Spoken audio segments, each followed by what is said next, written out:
3 police officers have been shot dead and a 4th has been injured in central France. The incident was confirmed by the country's national police force in the early hours of this morning. The police officers were believed to be responding to reports of a domestic violence incident and were shot by a man as they attempted to rescue a woman.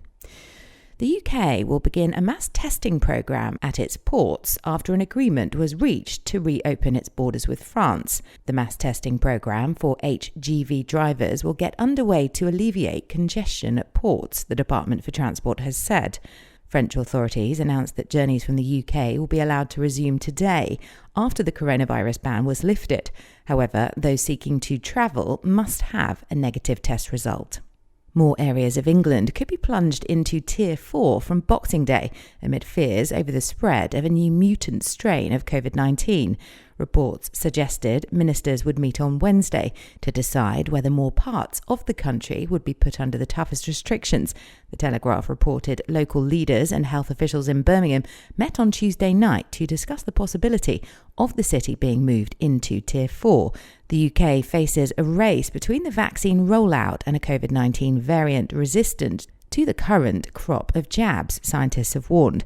While the current vaccines can provide immunity against the new variant of COVID, its emergence has raised questions about whether future mutations could conquer immunisations. In mid-December, England's Chief Medical Officer, Professor Chris Whitty, said that as more people become vaccinated, the likelihood of a new variant, which is partially able to escape the current jabs, increases. NHS leaders have called for an extension to the Brexit transition period by a month, warning no deal could risk the health of patients during the pandemic. Faced with an alarming rise in COVID-19 infections, they said a month delay will take the health service out of the immediate danger zone. It would enable it to focus on fighting COVID without contending with disruptive changes brought about by a no deal, the NHS Confederation has said.